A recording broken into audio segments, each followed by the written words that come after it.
d'être en vie, tu es un témoignage. Nous avons écouté Maman Véro, et le fait aussi d'être enseigné, c'est un témoignage. Ces témoignages-là ne viennent pas des pasteurs, ces témoignages-là viennent de Dieu, et ces témoignages-là viennent de toi aussi. Donc le premier culte en ces lieux, c'est un témoignage. Amen. Dis à quelqu'un qui est à côté, que Dieu te bénisse, parce que tu es un témoignage de Dieu.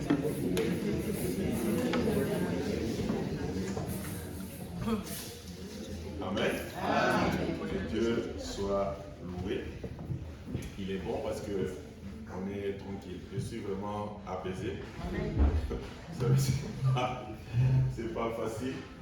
Quand on parle de la foi, c'est pas facile. Hein? La foi, d'abord, c'est un combat qui se passe d'abord ici et qui se passe dans le cœur. Mais la vraie foi, c'est la foi qui vient de ton cœur. Et ça, c'est une foi extraordinaire. Ça, c'est vraiment la vraie foi. Donc, si nous sommes ici par la foi. Parce que nous avons activé notre foi, comme nous sommes Église évangélique foi en action. Et je pense qu'avec cette foi en action, on est arrivé à avoir ces lieux. Donc, vous savez, il y a des fois, les combats ne demandent pas beaucoup de soldats. Hein? Le combat ne demande pas souvent beaucoup de soldats. Même avec peu de soldats, avec Dieu, vous pouvez gagner les combats. Donc nous avons gagné les combats ensemble et on espère par la grâce de Dieu, on continuera à gagner les combats et on va encore aller de l'avant. Je voudrais encore vous dire une chose. Vous savez, quand tu commences à bâtir les temples pour le Seigneur, c'est que le Seigneur aussi bâtira quelque chose dans ta vie. Parce que tu ne peux pas bâtir les temples pour Dieu sans que le Seigneur puisse bâtir aussi un temple pour toi, pour ta génération. Vous savez, il avait dit à David, toi, tes mains avaient beaucoup plus de sang. Toi, tu ne pourrais pas me bâtir un temple. Mais il y a quelqu'un qui viendra, qui me bâtira un temple, ça sera ton fils. Et quand le fils de David a bâti les temples, vous savez, il avait une récolte extraordinaire. Mais la récolte ne venait pas de Salomon, mais la récolte venait en réalité de David qui avait sémé toute sa vie pour le Seigneur. Amen. Mais quand tu sèmes comme ça, c'est pour des générations et des générations. Même si un jour tu n'es pas là, Dieu te souviendra de ce que toi tu as fait. Que l'honneur et la gloire reviennent à Dieu. Amen. Encore un autre témoignage. Parce que nous avons déjà payé ces mois. Non seulement on a payé la garantie, mais on a encore payé ces mois de juillet. Mois de février, pardon. Je suis déjà en avance. Amen. On a déjà payé ces mois de février. Nous l'avons déjà payé. Donc vous savez que non, ça c'est vraiment la grâce de Dieu. Est-ce que tu peux acclamer le Seigneur?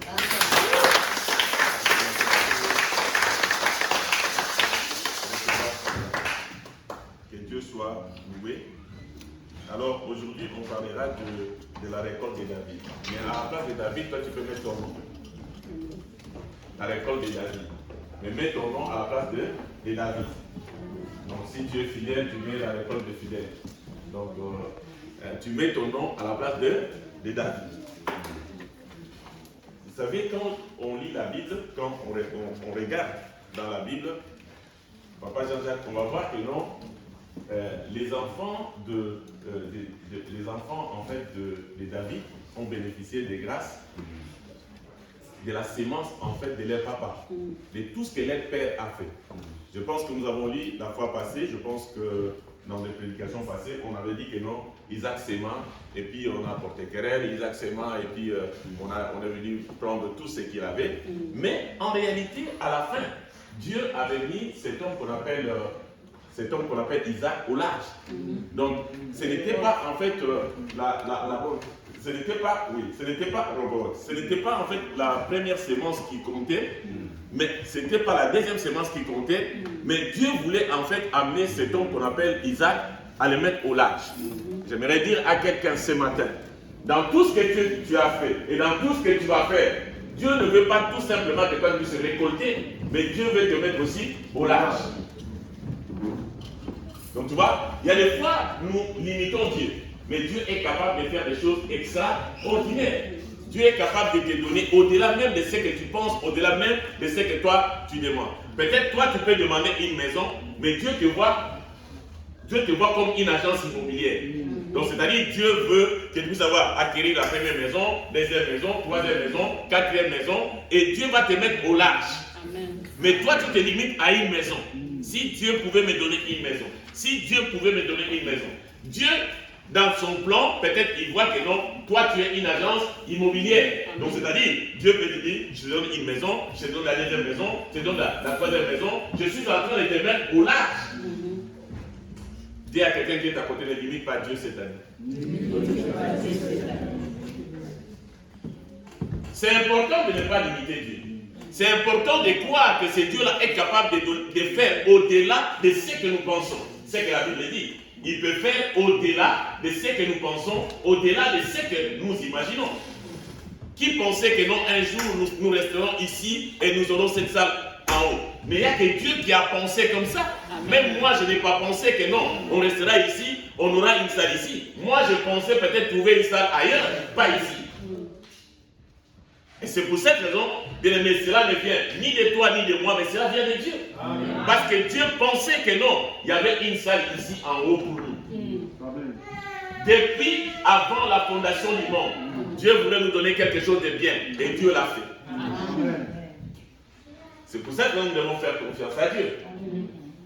Voilà pourquoi est-ce que nous devons faire confiance à Dieu. Bien aimé, dans 2 semaines, nous avons conclu et nous avons terminé. 2 semaines.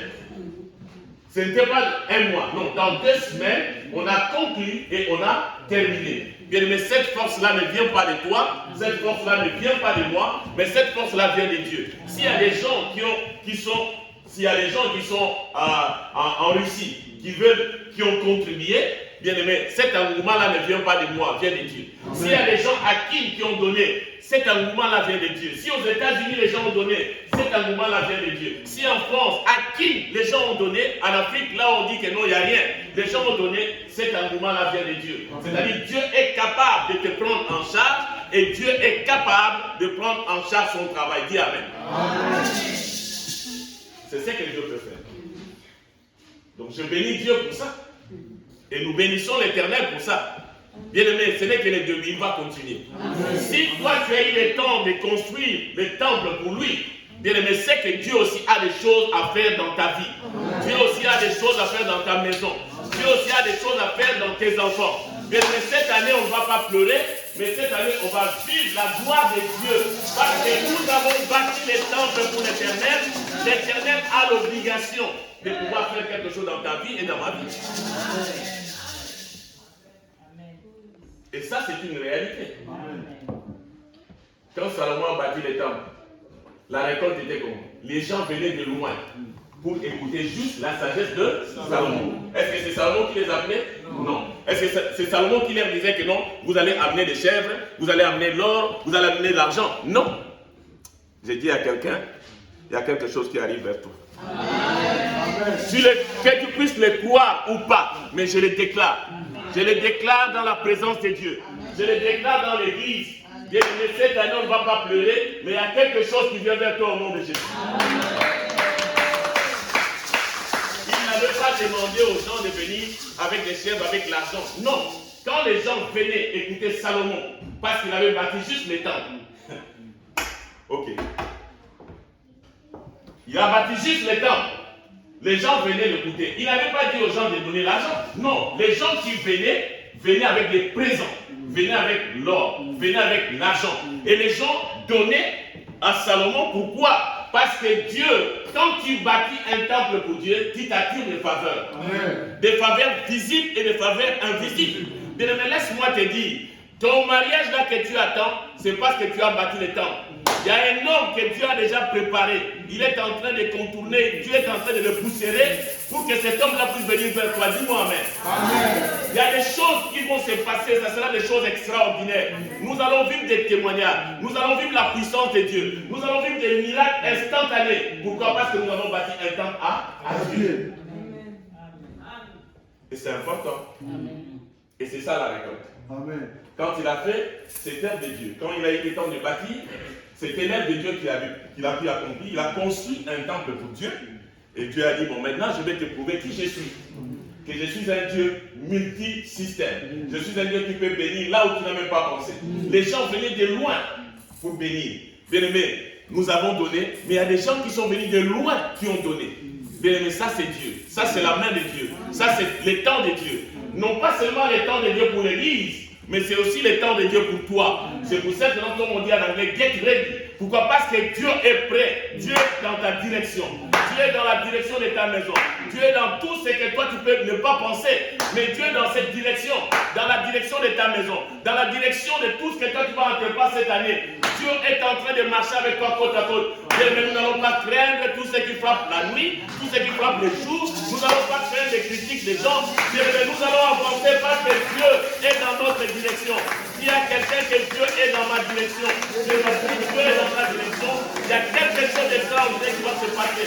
Bien, mais je ne sais pas quoi, mais j'ai cette conviction dans mon cœur que Dieu est dans ta direction. Amen. Je vais lire la Bible parce que sinon je risque de continuer de parler. Il vaut mieux que je puisse lire la Bible parce que ça serait important pour moi que je puisse lire la Bible.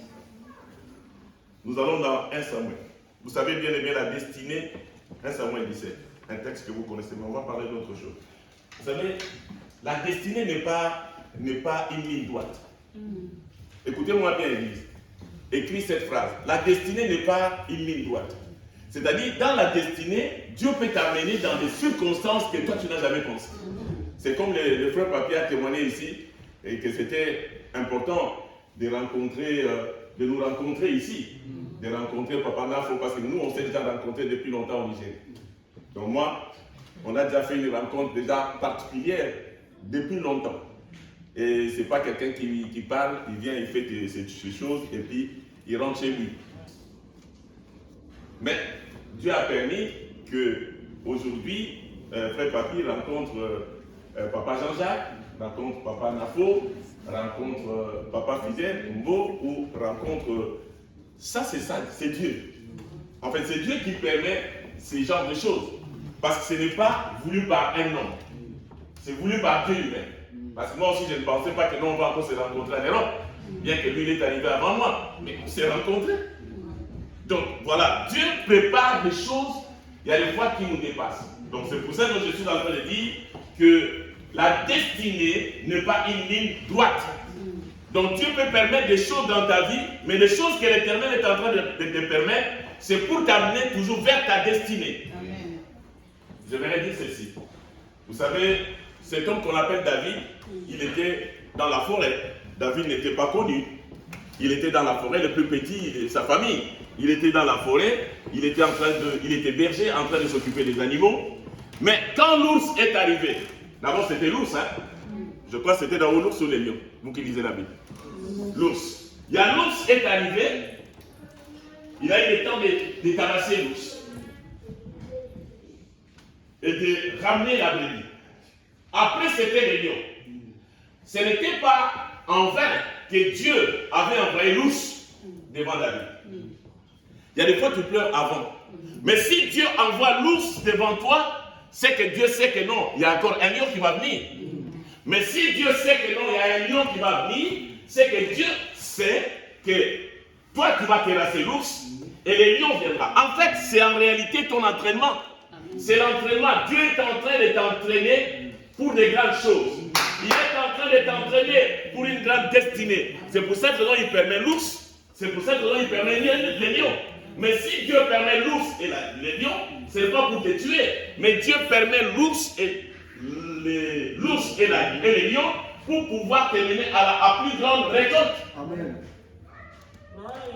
C'est pour ça que j'étais en train de dire la fois passée, si vous m'avez saisi, quand on essaye de planter, la fertilisation n'a jamais été bonne.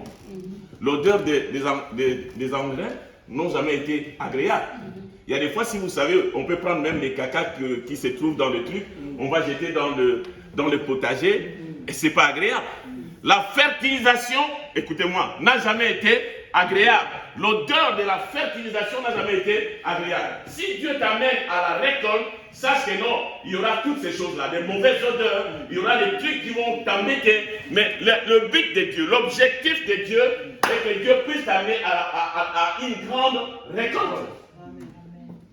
C'est ça la réalité. 1 Samuel 17. Merci maman, que Dieu te bénisse. C'est pour ça que j'aime que tu sois à l'église. Parce que quand tu n'es pas là, quand tu ne dis pas Gloria à Dieu, je sens que non, il y a quelque chose qui me manque. Donc tu es dans l'obligation d'être là régulièrement. Parce que quand tu le dis, ça me réveille et ça me soutient.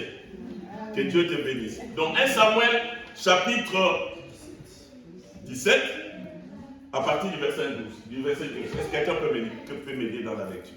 Je lis la parole du Seigneur. Oui. Or, David était fils de cet Ephrathien de Bethléem de Juda, nommé Isaïe, qui avait 8 fils et qui, du temps de Saul, était vieux avancé en âge. Les 3 fils aînés d'Isaïe avaient suivi Saoul à la guerre. Oui. Les premiers-nés de ces 3 fils qui étaient partis pour la guerre s'appelaient Eliab. Les seconds, Abinadab. Et les troisièmes, Shama. David était le plus jeune. Et lorsque les 3 aînés eurent suivi Saoul, David s'en alla chez Saoul et revint à Bethléem pour faire paître les brebis de son père. Les Philistins s'avançaient matin et soir, et il se présenta pendant 40 jours. Isaïe dit à David, son fils, prends pour tes frères cet effrat de grains rôtis et ces 10 pains, et cours au camp vers tes frères. Attendez, papa fidèle. Écoutez très bien la parole. Goliath était en train de défier les hommes. Pendant combien? 40 jours. Est-ce que David était là? Non. Est-ce que son père était là? Non. Ok, retenez ça. David n'était pas là, son père n'était pas là. Retenez ces 2 choses-là, c'est important pour nous. Oui, on peut continuer. Isaïe dit à David, son fils, prends tes frères cet effrat, prends pour tes frères cet effrat, des grains rôtis et ces 10 pains, et cours au camp vers tes frères. Porte aussi ces 10 fromages au chef de leurs milliers. Tu verras si tes frères se portent bien, et tu m'en donneras des nouvelles sûres. Écoutez encore. J'ai dit qu'on doit retenir d'abord que pendant 40 jours, David n'était pas là. David était dans la forêt, en train de perdre les animaux. Deuxième chose, retenez, suivez-moi, c'est important. Deuxième chose, quand il y a eu le défi des 40 jours, David n'était pas là. Son père n'était pas là. Mais troisième chose, retenez ceci parce que c'est important. Retenez que non, son père n'a envoyé pas seulement la nourriture pour David, pour ses frères, mais il a envoyé aussi la nourriture pour les chefs de milliers. Donc c'est-à-dire, ce père a sémé non seulement pour ses fils. Vous êtes d'accord avec moi? Suivez-moi attentivement. Il a sémé non seulement pour ses fils, mais il a sémé même pour les chefs de milliers. Donc les chefs qui gardaient 1000 personnes. Un groupe. Il a sémé. Papa Jean-Luc, vous me suivez? Donc il n'a pas sémé seulement pour ses enfants, parce qu'il disait que non, mes 3 fils sont là-bas, tu vas les amener. Non, il a sémé et pour ses fils et pour les chefs de milliers. Un chef de milliers, c'est celui qui s'occupe au moins de 1000 personnes, un groupe. Vous êtes d'accord avec moi?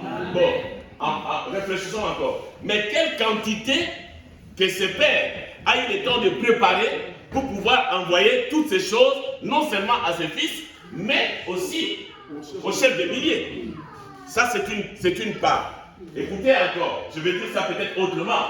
Donc, le père savait, si moi, je sème, non seulement je sème dans l'armée, et dans l'armée de qui? Dans l'armée de l'Éternel. Donc, c'est-à-dire, il y a une part qui me reviendra d'une manière ou d'une autre. Vous êtes d'accord avec moi? Il n'a pas sémé non seulement dans la vie de ses enfants, mais il a aussi sémé dans la vie de l'armée de l'Éternel. Vous êtes d'accord avec moi? Ok, on peut continuer. Tu verras si tes frères se portent bien et tu m'en donneras des nouvelles sûres. Voilà, ça, ce n'était que l'astuce de la récolte aussi de David. N'oubliez pas ici, dans ce texte, que David était déjà loin. Vous êtes d'accord avec moi? N'oubliez pas que non, David était déjà loin. Donc David avait déjà l'onction de Dieu sur lui. Donc, Dieu avait investi des choses déjà dans la vie de David. Dieu attendait tout simplement un moment pour que ce qu'il avait sémé dans la vie de David puisse commencer à sortir. Vous êtes d'accord avec moi? Ok, lisons. Ils sont avec Saul et tous les hommes d'Israël dans la vallée des Térébites, faisant la guerre aux Philistins. David se leva de bon matin. Oui. Il laissa les brebis à un gardien, Oui. prit sa charge et partit comme Isaïe le lui avait ordonné. Voilà. Oui. Lorsqu'il arriva au camp, l'armée était en marche pour se ranger en bataille et pousser des cris de guerre. Israël et les Philistins se formèrent en bataille, armée contre armée. David remit les objets qu'il portait entre les mains du gardien des bagages et courut vers les rangs de l'armée. Aussitôt arrivé, il demanda à ses frères comment ils se portaient. Tandis qu'il parlait avec eux, voici le Philistin de Gad, nommé Goliath, s'avançant entre les deux armées, hors des rangs des Philistins. Il tint le même discours que précédemment et David les entendit. À la vue de cet homme, tous ceux d'Israël s'enfuirent devant lui et furent saisis d'une grande crainte. Chacun disait, avez-vous vu s'avancer cet homme? C'est pour jeter à Israël un défi qu'il s'est avancé. Si quelqu'un le tue, le roi le comblera de richesses et il lui donnera sa fille et il affranchira la maison de son père à Israël. David dit aux hommes qui se trouvaient près de lui, que fera-t-on à celui qui tuera ces Philistins et qui ôtera le pauvre dessus d'Israël?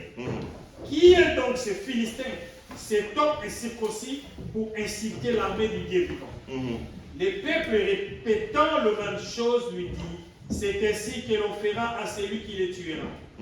Eliab, son frère aîné, qu'il avait entendu parler de ces hommes, fit enflammer de colère contre David et il dit, pourquoi es-tu descendu et qu'as-tu laissé ce paix de brebis dans le désert?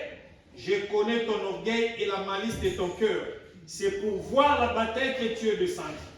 David répondit, qu'ai-je donc fait? Ne puis-je pas parler ainsi? Et il se détourna de lui pour s'adresser à un autre. Il fit la même question. Le peuple lui répondit comme la première fois. Amen. Le verset 32, moi je vais lire. David dit à Saoul que personne ne se décourage à cause de ces Philistins. Ton serviteur ira se battre avec lui. Amen. Amen. Voilà le texte que Dieu m'a donné ce matin. Je vous ai dit que non, ici, il était déjà loin. Il avait déjà l'onction. Ce n'est pas qu'il n'avait pas l'onction. Ici, dans ce texte ici, David avait déjà l'onction. L'onction coulait dans ses veines. L'onction coulait dans sa tête.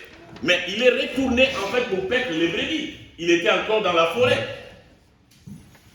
Bien aimé dans le Seigneur, son père lui a dit, c'est là où ça m'intéresse aussi, le père de David a fait venir David.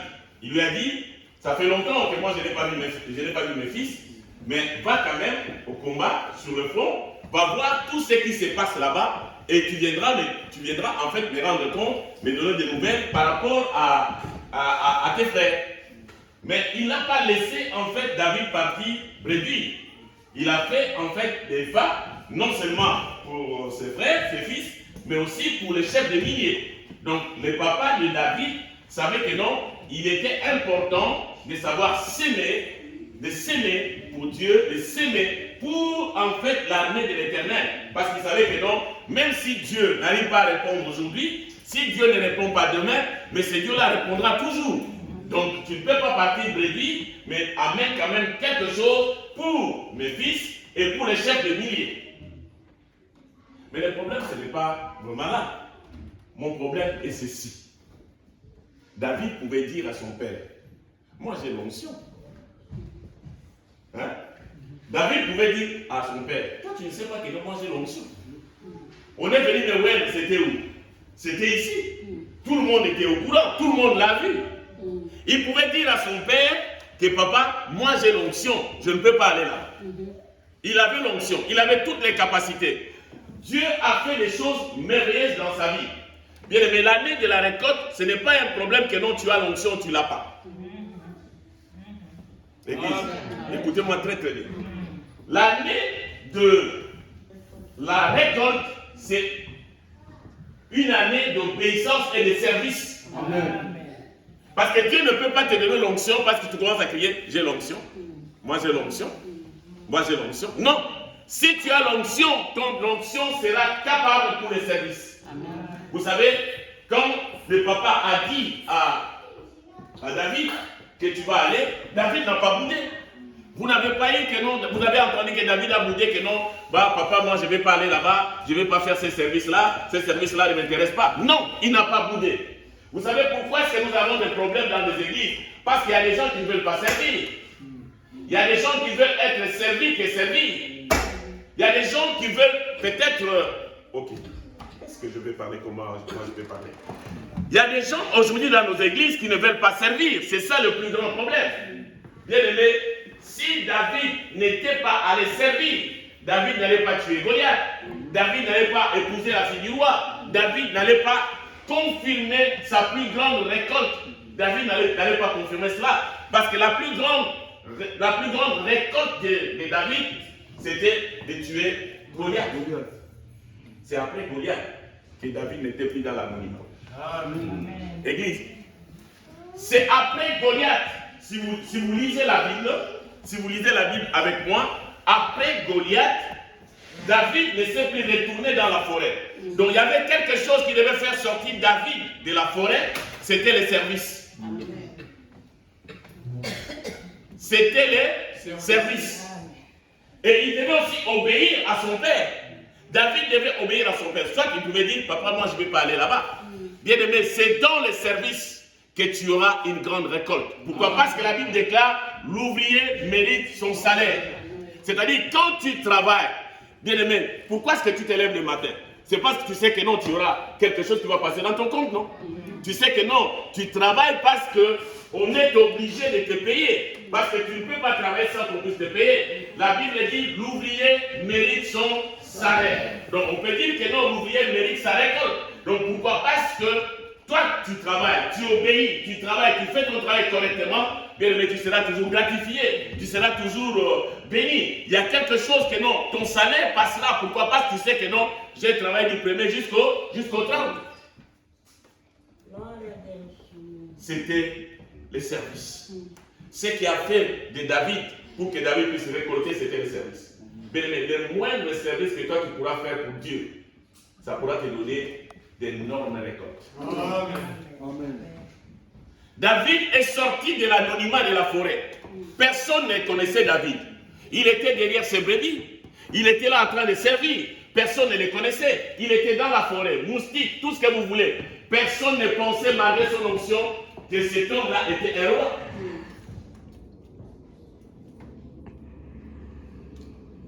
Personne ne pensait qu'il était roi. Mais il a obéi. Et quand il a obéi, c'est avec humilité. Il a dit, papa, je vais aller. Mais je vais aller voir mes frères. Non seulement je vais aller voir mes frères, je vais aussi me rendre compte de qu'est-ce qui est en train de se passer dans cette ligne de front. Qu'est-ce qui est en train de se passer? Il est parti avec obéissance. Il a pris sa gibecière. Bien, mais écoutez-moi très très bien. La gibecière n'avait pas la fonction pour mettre des pierres pour tuer Goliath. Est-ce que quelqu'un m'entend? J'aimerais que vous puissiez m'entendre très bien ce matin. La gibecière n'avait pas la fonction de mettre des pierres pour aller tuer Goliath. La gibecière avait la fonction de transporter tout ce que papa avait donné pour pouvoir donner à ses enfants et aux chefs de milliers. Le rôle de la gibecière n'était pas pour avoir 5 pierres et tuer Goliath. Non, loin de là. Mais la gibecière a une fonction par rapport au service. C'est pour ça que vous allez voir que non, la femme qu'on appelle la femme de distinction, quand cette femme de distinction a donné, en fait, a joué un rôle dans le service pour dire que non, je vais construire une chambre haute dans ma maison, quand le serviteur passera ici, puisse dormir, c'est alors que non, Dieu a dit non, maintenant je suis en train de voir ta maison. Amen. C'est alors maintenant que tu vas récolter. Tu mets qui dans ta maison? Ok, c'est pas ce que je voulais dire. Je vais dire ceci, dans tout ce que toi tu pourras mettre, sache que non, dans tout ce que Dieu fait dans ta vie, il y a une part de Dieu. Amen. Amen. La récolte est venue dans cette maison quand cette femme a remarqué, on ne lui a pas dit, non, cet homme qui passe ici, c'est un saint homme de Dieu. Je vais quand même faire quelque chose dans la maison pour qu'à tout moment qu'il passera, qu'il puisse se reposer. Et quand cet homme passait et se reposait, cette maison a eu une autre fonction. Dieu a dit que non, cette dame doit avoir la récolte. Mais tu peux s'aimer une maison, mais tu peux avoir un fils. Tu peux s'aimer de l'argent et avoir peut-être une entreprise extraordinaire qui marche très bien. Tu peux peut-être s'aimer l'argent, mais Dieu peut te donner un travail rémunérateur. Tu peux peut-être s'aimer l'argent, Dieu peut accomplir beaucoup de choses dans ta vie. N'attends pas parce que tu donnes l'argent que Dieu te donne l'argent. Parce que Dieu connaît tes vrais besoins. Dieu sait là où il faut toucher. Dieu sait là où il faut te consoler. Dieu sait comment te bénir. Mais cette femme, tu sais qu'elle avait fait? Elle a dit, viens juste dormir. Je n'ai même pas besoin que tu puisses prier pour moi. Juste dormir. Mais le fait de pouvoir dormir, tout simplement, Dieu a dit que non, ta récolte sera l'enfant que tu n'as jamais eu depuis longtemps. Amen.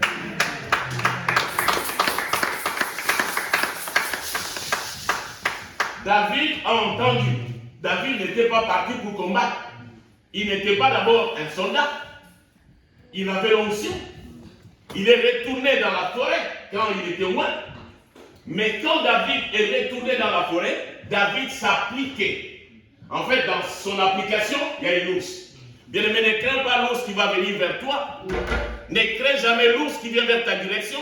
Ne crains jamais l'ours qui vient vers tes finances. Ne crains jamais l'ours qui est en train de grogner devant ta maison, la nuit comme le jour. Ne crains jamais, parce que l'Éternel a dit, je serai avec toi, je marcherai avec toi. Donc c'est-à-dire, tu ne vas pas craindre. Dieu est avec toi, mais Dieu est en train de t'entraîner dans les services. Dieu est en train de t'entraîner dans le combat. Dieu est en train de t'entraîner pour que tu sois efficace. Quand tu auras ta récolte, que tu puisses dire que non, oui, j'ai vu la main de l'Éternel dans ma vie, je peux encore le glorifier, je peux encore le bénir, parce que j'ai vu ce qu'il a fait dans ma vie. Amen.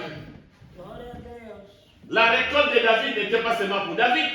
La récolte de David était pour toute sa maison, toute sa génération. Même Isaac a eu le temps de bénéficier de la récolte de David. C'est quand il est arrivé. Il a entendu lui-même comment est-ce que l'autre insultait l'armée de l'Éternel. Bien, mais qu'est-ce que tu as dans ta JBCR? C'est ça ma question ce matin. Je suis diplômé, je suis ceci. Je suis d'accord que tu sois diplômé. Mais qu'est-ce que tu as encore dans ta JBCR, les diplômes? Ok, c'est pas ça que je voulais dire. J'ai dit ceci, les diplômes c'est bien. Maman Rose, qu'est-ce que tu as dans ta JBCR? Il faut des farines pour des chefs de mire ou seulement pour merveille? Oui, Maman Rose, Qu'est-ce que tu as dans ta JBCR? Il y a des fois, on garde dans nos JBCR, juste, je suis diplômé, j'ai travaillé, je connais ceci. Bien aimé, les français, ça ne suffisent pas dans ta JBCR. Il y a des gens qui parlent français mieux que toi, mieux que moi. Mais qui ont quelque chose. Amen. Ça ne suffit pas. Laissez-moi te dire, qu'est-ce que tu as dans ta JBCR? Juste ta taille. La taille ne suffit pas. Il y a des gens, on peut te montrer qui ont aussi des tailles. Aïe, aïe, aïe. Encourage-moi de parler, ne rigole pas. Je suis sérieux, aïe. On peut te montrer, il y a des gens. Papa fidèle. Il y a des gens qui ont la taille. Hein, docteur? Il y a des gens qui ont des tailles. Dans ta JBCR, qu'est-ce que tu as? Il n'avait pas 5 pierres dans sa JBCR. D'ailleurs, la Bible dit il a ramassé les 5 pierres dans la rivière.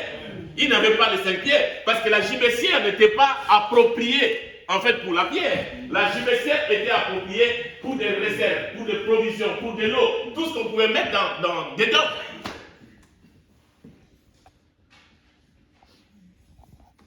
Toi qui crois que dans ta JBCR il y a encore quelque chose, je vais te dire que dans ta JBCR il n'y a rien.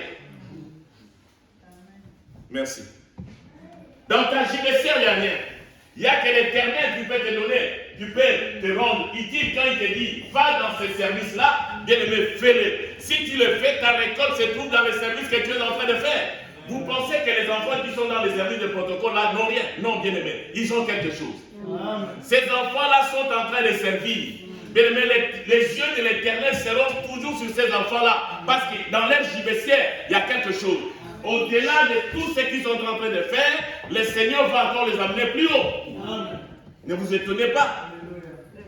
Elles sont dans le service, elles sont dans l'armée de l'Éternel, elles sont en train de faire quelque chose. Bien-aimé, j'invite quelqu'un ce matin qui doit être dans l'armée de l'Éternel. Ce n'est pas ce que tu as dans la JBC qui compte, mais c'est Dieu qui compte dans ta vie. Amen. J'avais un ami qui a eu son diplôme à l'IEC, Institut supérieur de commerce, et quand il est arrivé en Europe, il est descendu à Paris, mais son avion allait jusqu'à Amsterdam, en Hollande. Mais lui, il est descendu, les bagages sont partis. Il a perdu son diplôme. Mais cet ami-là, comme il aime Dieu, il craint Dieu, mais il travaille. Les jours où il va rentrer au Congo, il va se présenter là-bas pour avoir encore un diplôme. Mais ici en Europe, ce diplôme-là est parti, ce n'est que le papier. Vous n'avez jamais entendu que quelqu'un a perdu son diplôme. JBC. Qu'est-ce que tu as dans ta JBC? Il n'avait pas les 5 pieds dans la JBC. Il avait quelque chose. La vie de David n'a pas été une destinée tout droit. Sa destinée a eu tellement de complications, mais Dieu est arrivé à amener David là où David devait aller. Amen. C'était un petit, mais il avait quelque chose. Bien aimé, que tu sois la dernière de la famille ou les derniers de la famille, ce n'est pas ce qui compte dans la JBC.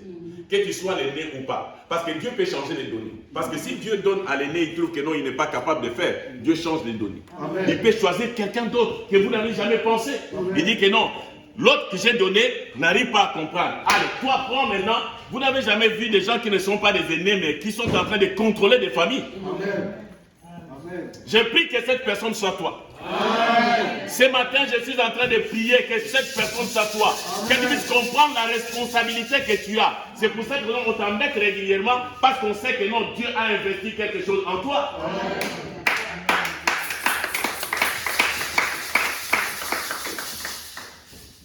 Il est parti. Et quand il a attendu, il a donné tout ce qu'il pouvait donner.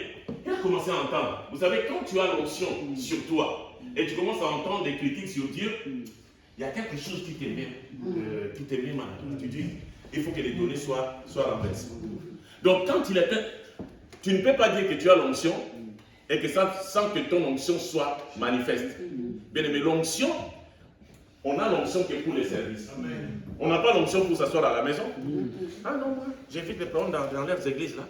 Je reste à la maison. Tu éviteras des problèmes, tu resteras là. Laissez-moi vous dire la vérité. J'évite les problèmes dans leurs églises. Ça commence à être leurs églises. Hein? J'évite les problèmes dans leurs églises. Moi, je ne vais pas travailler. Mais tu ne sais pas ce que tu es en train de rater. La Bible dit, l'ouvrier mérite son salaire. Bien aimé, je suis en train de prier que tu puisses comprendre ce que je suis en train de dire ce matin. Amen. Non seulement les salaires, mais les salaires d'une génération. Amen. L'ouvrier, Papa Abuelo, mérite son salaire. Papa Jean-Jacques, l'ouvrier mérite son salaire. Vous savez, le jeudi quand je suis arrivé ici, le jeudi passé, j'ai fait monter les chaises ici. J'avais mal au dos. Vous pensez que non, je n'ai pas travaillé? J'ai travaillé. Et hier, quand je parlais avec Papa Fidèle, on va passer ici. Mais on a travaillé. Demandez le docteur. Je suis arrivé ce jour-là le matin. Papa Fidèle devait me rejoindre ici après le travail. Je suis arrivé le matin. Je faisais sortir les chaises. Et je rentre à la maison. J'ai dit, Seigneur, si tu m'abandonnes, c'est compliqué. Mais je suis debout. On a travaillé. Ne pensez pas que le pasteur reste à la maison. Ah, mais lui, il est à la maison, qu'est-ce qu'il fait là? Non, je travaille. Oui, papa, je travaille. On a commencé à faire sortir, on a commencé à faire comment? On a travaillé. Voilà, on a fait ce qu'on pouvait. Vous pensez que je n'ai pas de salaire? J'ai des salaires. Amen. Toute personne qui a apporté une chaise a un salaire. Amen. Toute personne qui a nettoyé a un salaire. Mais les salaires existent. Parce que j'ai travaillé, j'ai dit à Dieu, j'ai travaillé, je mérite un salaire. Amen. Les salaires existent. Et les salaires peuvent arriver d'une manière ou d'une autre, hein, Maman Rose. Toi qui étais là jusqu'à 20h en train de... Moi j'ai dit au Seigneur que tu puisses la fortifier. Hier, on était encore ici, en train de travailler. On a travaillé.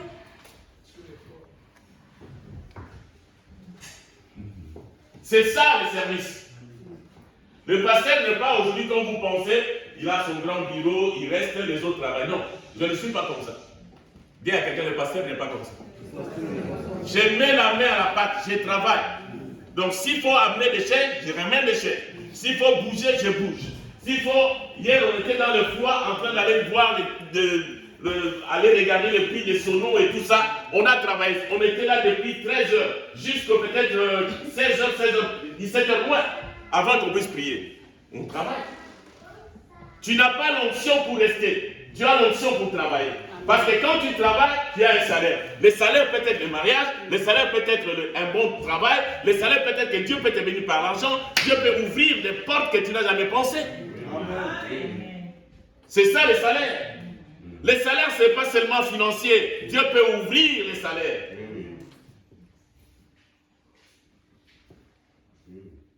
Il y a une personne en France là, qui a envoyé son argent, on priait.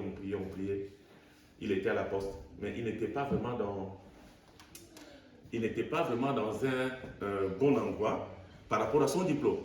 Maman Rose, par rapport à son diplôme, la personne n'était pas au bon endroit. Il demande à la poste en France pour dire que non, que vous puissiez quand même me donner quand même, donnez-moi quand même le poste par rapport à mes études. Rien, un grand diplôme dans la judiciaire, mais il était juste au guichet. Oh non, on attend, il n'y a pas ceci, il n'y a pas ça. Mais la prière. Mais je vous dis que non, cette personne-là a toujours été disposée au niveau de l'église, mais elle est là-bas. S'il y a quelque chose, elle le fait. Même pour la salle, elle a bâti ça. Vous savez maintenant c'est quoi? Maintenant, elle a trouvé un travail au Crédit Lyonnais. Crédit Lyonnais. Donc, sa maison est déjà assurée. Elle a dit, papa, je vais prendre. Moi, je dis, attends d'abord, ma fille. Il ne faut pas aller vite. Attends. Elle me dit, papa, des avantages. Si je travaille toute l'année, j'ai des avantages de 8 000 €. Toute l'année. 8 000. Avantages. Hein? C'est ce qu'on appelle l'ouvrier mérite son salaire. Crédit Lyonnais. La banque. Elle me dit, papa, tu connais Crédit Lyonnais? Moi, je dis, oui, je connais parce que j'ai habité là-bas. Crédit Lyonnais.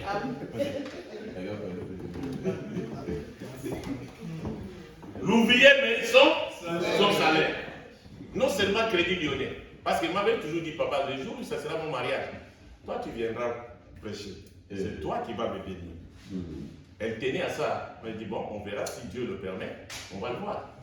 Il dit, non, moi. Elle dit, papa, c'est toi qui seras là. On a dit, ok, c'est ta foi. Si c'est ta foi, c'est comme ça. Gloire au Seigneur. Et bientôt, ça sera son mariage. Vous savez avec qui? Je vous l'ai dit, avec un footballeur. Le chiffre d'affaires, ça. Amen. Il dit, papa, tu seras témoin avec maman. Elle dit oui. Vous pensez que si les footballeurs, entre nous, si les footballeurs en a beaucoup, vous pensez que non, je n'aurais pas peut-être une petite affaire. L'ouvrier mérite son salaire. L'ouvrier mérite son salaire. L'ouvrier mérite son salaire. Je suis en train de prier, Seigneur, les contrats. Donne à ce footballeur encore les contrats. Dans une grande équipe. Papa Jean-Jacques, c'est la réalité. L'ouvrier mérite son salaire. Parce qu'elle me disait, tout papa, si j'ai un bon travail, papa, ça va augmenter. Là, ça va augmenter. Moi, je dis, ça va augmenter. Ça va augmenter. Parce que l'ouvrier mérite son salaire. Bien-aimé dans le Seigneur, Dieu est grand. Dieu, c'est un Dieu puissant. Dieu, c'est un Dieu qui agit. Vous savez, quand cet homme Goliath avançait, quand ça arrivait dans les oreilles de David, David a dit, mais on ne peut pas souffrir comme ça. David pensait à ces lions qu'il a déjà tués. David pensait à l'ours que tu as dit. C'est pour ça que je suis en train de vous dire que non, la destinée n'est pas une ligne droite. La destinée est faite comme ça. La destinée est faite comme ça, la destinée est faite comme ça. Si tu as rencontré un jour un barbare, sache que non, c'est sur le chemin de la destinée, mais change maintenant. Crains Dieu, marche avec Dieu, reste dans le service. Si tu restes dans le service, le Seigneur va faufiler et va permettre à ceux qui aient encore une autre vie. L'ours était en fait juste pour l'aider à comprendre comprendre que non, tu avais besoin de ces ours et tu avais besoin de ces lions pour comprendre que non, moi je ne t'ai pas abandonné. Parce que si c'était nous, on allait dire quoi? Dieu nous a abandonnés. Voilà pourquoi Dieu peut permettre que l'ours peut venir. Pourquoi Dieu peut permettre les lions? On voulait s'inquiéter, on voulait se poser tant de questions. Mais en réalité, Dieu savait que non, il était en train de préparer le chemin d'une grandeur, un chemin grand pour pouvoir vivre, pour pouvoir donner à la ville en fait une grande récolte. Il était dans la forêt, il n'était pas connu. Bien-aimé, la plus grande récolte que tu auras te fera connaître. Amen.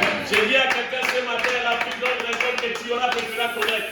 Même dans ta famille, les gens se souviendront de ce que le Seigneur fera dans ta vie, de ce que le Seigneur va faire dans ta maison, de ce que le Seigneur va réaliser dans tout ce que toi tu vas faire. Dans tes enfants, dans ta vie, les gens se souviendront. Pourquoi? Parce qu'ils vont dire que non, nous n'avons jamais vu un mariage comme ça. Amen.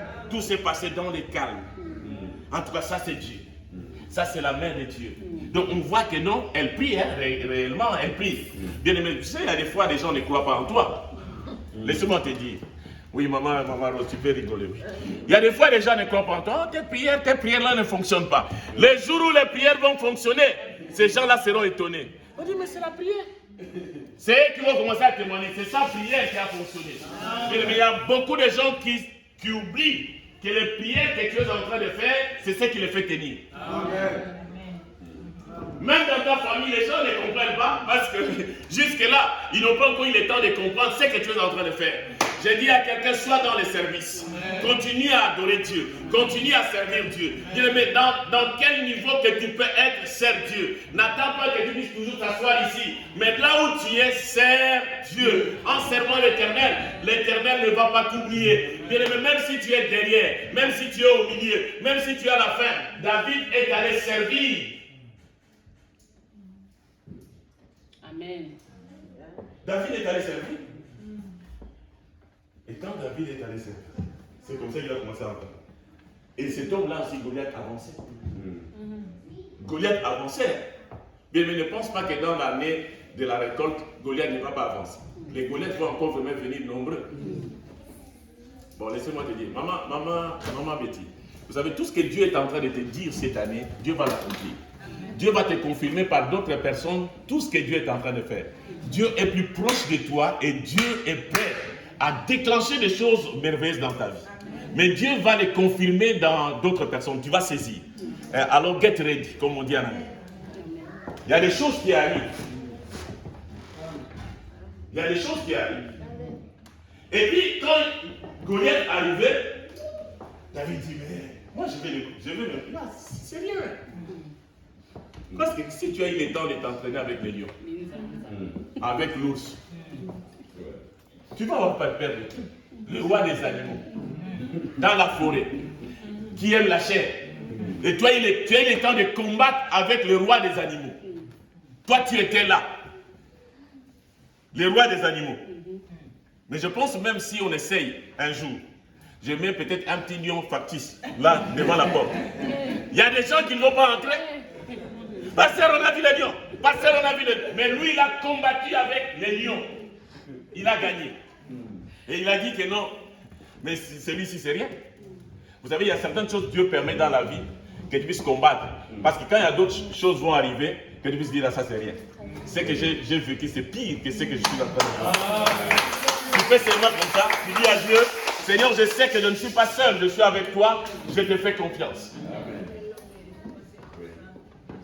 Demande à les gens qui ont acheté des maisons si ils avaient l'argent tout bouclé comme ça. Demande. Demande en particulier, hein, quand on va terminer. Tu as acheté, est-ce que tu avais tout?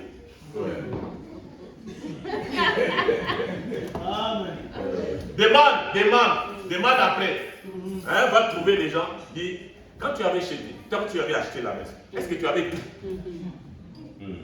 On a vu des lions, on a vu des ours. On devait faire, on se va acheter. On les a vus, mais on a acheté. Cela ne manque pas que nous soyons pour acheter. C'est quelqu'un qui est avec moi. Amen. Bien aimé, à chaque fois que tu es devant un grand projet, il y a toujours le lion qui a. Il y a l'ours qui a. Et tu te dis, est-ce que vraiment je vais arriver jusqu'au bout? Mais vous êtes arrivé jusqu'au bout. Il y avait l'ours, il y avait les lions. C'est pour ça qu'il y a des fois, Dieu permet que non, qui est d'abord les loups, qui est les lions, qu'elle puisse être aguerrie. Et quand tu es face à ces problèmes, tu dis non, j'ai affronté dans les lions, j'ai affronté l'ours. Ça, c'est rien. Amen. C'est pour ça que quand il était devant Goliath, sa taille ne l'a pas frustré. L'armement de Goliath n'a rien changé à sa foi et à sa confiance à l'Éternel. Est-ce qu'il est allé là-bas pour combattre? Non. Vous pouvez me répondre. Est-ce qu'il est allé pour combattre? Non. Bien aimé, l'année de la récolte, nous aurons des combats par-ci, par-là. Ça seront des combats sporadiques pour nous amener à notre plus grande récolte. Ça sera toujours dans des temps où les gens ne vont rien penser. Ça sera dans des temps où ça sera compliqué. Ça sera dans des temps, mais si tu as peur, tu vas louper. Donc bien aimé, nous sommes obligés à foncer. Nous sommes obligés à marcher. Nous sommes obligés à faire face à ce qui est en train de s'opposer avant que nous puissions aller dans la grande récolte. Mais même lui-même, il ne savait pas, mais il était dans le service. Il a dit non. Ça, je ne peux pas admettre que le nom de Dieu soit insulté. L'année de la récolte, tu ne permettras pas que le nom de Dieu soit insulté. Amen. Église. Amen. Ne permets jamais que le nom de Dieu soit insulté. Tu es dans le travail, il y a quelqu'un qui t'embête comme ça, et quelqu'un qui ne prie même pas comme toi, il ne prie même pas la nuit, 2 heures du temps, 30 minutes comme toi, et cette personne va commencer à t'embêter. Ah non, il a gâché ma journée. Non, il ne peut pas gâcher ta journée. C'est toi qui dois prendre l'ascendant sur cette personne. Dire que non, cette année ici, toi tu ne prendras pas l'autorité sur moi. Toi tu ne vas pas régner sur ma vie. Vous savez que dans le lieu de boulot, il y a des fois des chefs qui sont comme des Goliaths. Il y a des collègues qui sont comme des Goliaths, qui sont, je ne sais pas dans quelle maison. Quand tu arrives comme ça, si tu n'es pas prêt, donc c'est ta journée qui est gâchée. Prends l'ascendant sur lui avant d'aller au travail. Parce que la Bible dit, l'ouvrier mérite son salaire. Il a pris l'ascendant sur Goliath. Il a dit, je vais te tuer aujourd'hui. Il a dit, à ce que personne ne se décourage à cause de cette insuccance. Aujourd'hui, on verra que non, l'Éternel est de mon côté. On verra que non, c'est Dieu que je prie, c'est un Dieu de grâce et un Dieu de miracle. Aujourd'hui, il va donner la délivrance aux enfants d'Israël. Il donnera la victoire aux enfants d'Israël. Regardez la Bible, tout ce que David a pu dire, il a accompli. Le service. Et quand il a pensé, la JVC avait eu en fait un autre rôle. Parce qu'il avait déjà donné tout ce qu'il pouvait donner. La JVC était vide. C'est pour ça que quand il a avancé, il a pris 5 pierres. Il a pris les 5 pierres, il a mis dans la poche. Dans la JVC, il a pris qu'une pierre, pas 2, une pierre. Il a lancé. Comment est-ce que l'homme qui était casqué, il avait des casques partout et tout ça. Là, des boucliers. Là où c'était vide. Il est tombé. Et c'était la plus grande récolte. Amen. Pour les enfants d'Israël. Bien-aimé, tu es l'élément principal. Tu es l'instrument principal que Dieu veut utiliser pour ta famille, pour toi-même, pour ta famille, pour l'église et partout le Seigneur va t'envoyer. Tu dois être conscient de ça. Si tu n'es pas conscient de ça, tu vas passer à côté. Parce que l'année de la récolte, c'est aussi l'année de service. David a eu le temps de travailler et c'est pour ça que David a récolté. Non seulement David a récolté pour lui, mais toute sa famille. Parce que la famille, c'était la plus petite famille qui n'était pas connue en Israël. Et on commençait maintenant à demander, de qui est son père? Il vient de quelle famille? Bien aimé, ce que le Seigneur fera dans ta vie, on demandera, tu viens de quelle famille? Amen. Il y a des gens même qui vont commencer à se demander, son père est ministre? Non. Il a un père là-bas qui contrôle tout. Son père travaille où? Non. Son père travaille là-bas. Parce que Jésus disait que non, mon père agit, moi aussi j'agis. Mais il est parti déposer ce que son père lui a donné. Je pense que le père de David savait que non, il y avait quelque chose d'extraordinaire dans la vie de ses enfants. Je ne dois pas l'envoyer, même réduire. Je dois l'envoyer avec une sémence. Non seulement une sémence pour les enfants, mais une sémence aussi pour l'armée. Vous avez compris, une sémence pour l'armée. Et c'est pour ça que vous allez comprendre que David était quelqu'un qui était un guerrier. Parce que la sémence de son père jouait aussi. Vous voyez David gagner des combats, pourquoi? Vous pensez que David gagnait des combats comme ça? Non, parce que son père a sémé dans l'armée de l'Éternel des armées. Mais il y a des fois que tes enfants gagneront des combats parce que toi tu as sémé dans l'armée de l'Éternel. C'est parce que tu as sémé dans l'armée de l'Éternel. C'est pour ça que tes enfants gagneront des combats. Parce qu'en fait, son père lui avait donné, en fait, aussi pour l'armée. L'armée de qui? L'armée de l'Éternel. Il est allé s'aimer. C'est lui qui est parti avec ça. Non seulement les services, mais il est parti avec ce que son père lui avait donné. C'est pour ça que nous bien aimé, quand on avait dit que non, nous devons donner pour nos enfants, bien aimé, c'était important. Parce que tu étais en train de s'aimer dans l'armée de l'Éternel. Et qui sème dans l'armée de l'Éternel, bien aimé, tu sèmes pour des générations et des générations. Amen. Dieu est grand. Et Dieu est merveilleux. Et il a tué Goliath. Et vous avez vu, il avait pris 5 pierres. Mais il y avait pas de réserve de pierres. Bien aimé, dans ta gibecière, quand tu es dans les services, il faut qu'il y ait encore des réserves de pierres. Il avait utilisé juste une seule pierre. Pas deux, une pierre. C'est pour cette raison, sa famille a été connue. Il est sorti de l'anonymat. Hein? Il a épousé la fille du roi. Il a fait encore quoi? Il a gagné des batailles et des batailles, des combats et des combats. La vie de David, c'était une vie magnifique. Pourquoi? Parce que non seulement son père a sémé, mais David lui-même aussi a sémé. Regarde dans la vie d'Isaac, tellement il a sémé, bien mais Isaac n'a pu que récolter ce que son père avait sémé. Bien aimé, s'aimer pour vos enfants. Envoyez les enfants dans la prière. Continuez à prier pour les enfants. Aimez Dieu, servez l'Éternel. Mais quand on est en train de s'aimer, de servir l'Éternel, on est en train de le faire pour des générations et des générations. Dieu est grand et Dieu est merveilleux. Et vous savez, quand il a tué Goliath, quand il est arrivé, les gens fuyaient. L'armée de l'Éternel fuyait. Mais quand il a gagné les combats, bien aimé, les femmes ont commencé à chanter que Saül a tué 1000. David a tué combien? 10 000.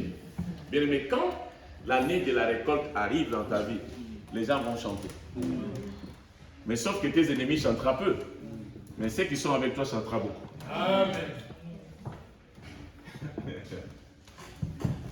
Saül a tué 1000, David a tué 10 000. Ils ont composé un chant. Vous savez, c'est pour cette raison, la Bible dit, nous retournerons toujours avec des chants d'allégresse. Quand le Seigneur va agir, nous allons retourner avec des chants d'allégresse. Nous allons bénir le Seigneur pour tout ce que le Seigneur a fait. Bien aimé, ne sois pas distrait cette année. Cette année, ça sera l'année de service. Nous allons aussi servir l'Éternel. Nous allons aussi s'aimer dans l'armée de l'Éternel. Bien aimé, en s'aimant dans l'armée de l'Éternel, ton onction commence à prendre de l'ampleur. Amen. Tu peux avoir un don. Mais si toi, tu n'arrives pas à utiliser ces dons ne sera pas manifeste. Amen. Tu peux avoir une puissance dans la prière. Si tu arrives à ne pas utiliser la puissance de la prière, donc cela ne manifestera pas. Dieu est avec nous et Dieu nous aime. Tu peux avoir une grâce que le Seigneur veut accomplir. Mais si tu n'arrives pas à balayer l'église, comment est-ce que toi tu voudrais que le Seigneur puisse arriver à te bénir et que tu sois capable de récolter? Ça sera dans les services. J'ai toujours pensé à Dorcas régulièrement. La fois passée, même les rabbis ont dû porter des trucs pour pouvoir. C'est pour l'air bien. J'ai toujours pensé à Dorcas. Quand on avait mis cet élément ici, je pensais à Dorcas. J'ai dit si Dorcas peut encore revenir pour pouvoir mettre les produits plusieurs fois, je pense que ça serait une bonne chose. Bien qu'elle est dans son équipe, c'est pas grave. Donc j'ai pensé à elle. C'est important. C'est très important. C'est le service. C'est pour ça qu'elle a eu la nationalité avant tout le monde dans la maison. Il a dit non, toi tu étais dans le service, je vais commencer par toi. Allez, la nationalité, tout le monde. Tout le monde s'était à la télé, derrière. Pourquoi? Parce que quand les mamans venaient nettoyer, elle était. C'est elle qui nettoie. Nous allons le mettre. Dis à quelqu'un qui est à côté, soit dans les services. Dis encore à une autre personne qui sortira de l'anonymat.